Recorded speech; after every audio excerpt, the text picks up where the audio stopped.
Do you think the Auditor General or some sort of other entity needs to investigate his actions within the last 5 or so years? I think this is a very simple decision. He needs to leave Parliament tonight and announce his departure from Parliament. Yeah, I got that. But in terms of any other steps? I think there's a lot of questions that you will no doubt start asking about what other issues have gone on, what other possible breaches or leaks may have happened.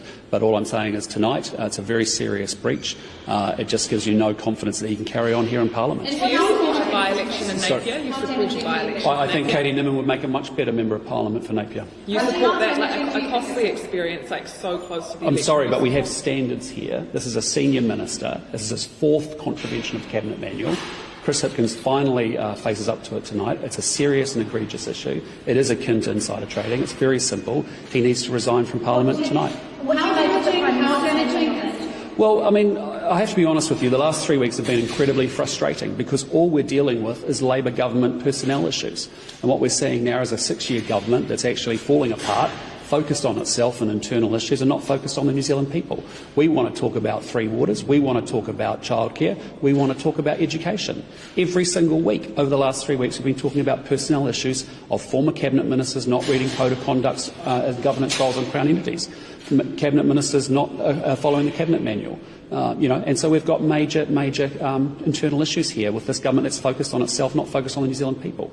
So, that's how I feel about it.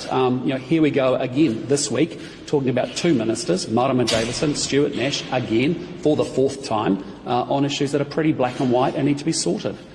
Just on the issue of by-election that Annika was alluding to, if it's within 6 months of the election, it doesn't have to be a by-election, but if that's in a week's time or on April 14th, do you think that he should go now? Or he needs to leave tonight. It's that simple. The breach is so serious and so egregious and such a big contravention of Cabinet Manual on so many levels that you cannot trust having Stuart Nash in your caucus as the Prime Minister. And he should be leaving Parliament immediately. He should be resigning tonight. By-elections. So you are calling for a by-election. You want Nash out of the building, out of Parliament. We are ready for a by-election. We are ready for a by-election. And if that's what we have to do, because let's be clear, this minister made this decision, his position's untenable in Parliament.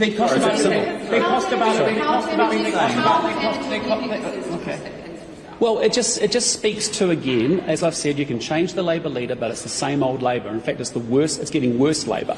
And what we're seeing is just an endless internal Labor personnel issues. And what we're seeing, every week we're discussing these. Every week you ask me questions about what's going on with personnel on the Labor side. I want to talk about policy. I've just launched 3 policies in the last 4 or 5 weeks, and we're not getting to discuss those because we're discussing this stuff. But you've been criticising the government for spending too much money. So are you saying that the cost of a by-election, so about 1.2, 1.3 million, is worth just having that by-election and having a different voice in Parliament? I'm telling you, if you relatively accept that this relative standard of actually, no, I'm sorry, we'll just let this slide for a bit.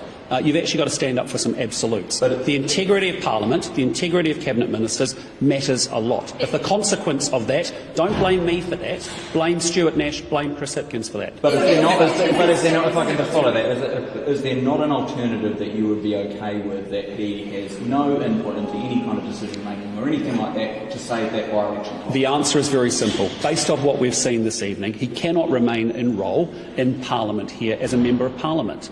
The issue is so egregious and so serious that it's untenable. It's completely, utterly untenable.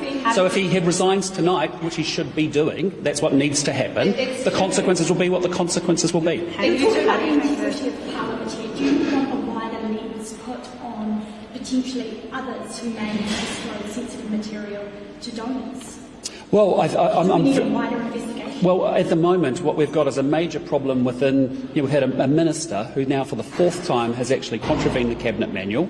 It's been, we've had issues before, and Chris Hipkins has let that slide 3 times until tonight. It's egregious. I agree with him. It's incredibly serious. It's inexcusable on every front.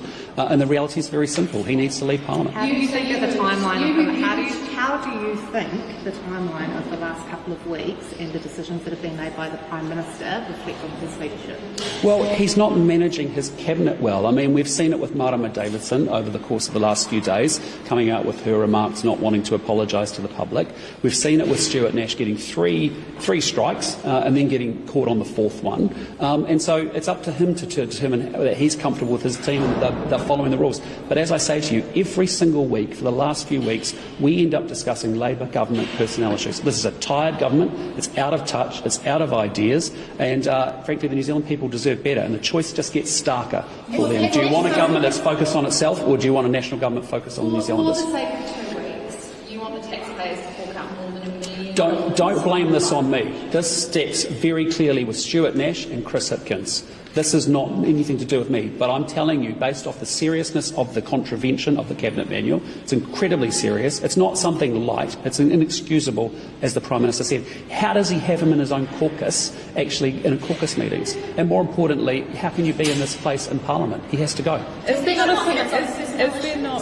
Sorry? Has Nash not had its own personnel issues? And when they have, I've taken decisive action on those. That's what I believe in doing. But this is not about us. This is about the reality that this is a serious, egregious breach of the Cabinet Manual. We're seeing a minister that has done this now 4 times, and he frankly needs to leave Parliament tonight. Thank you.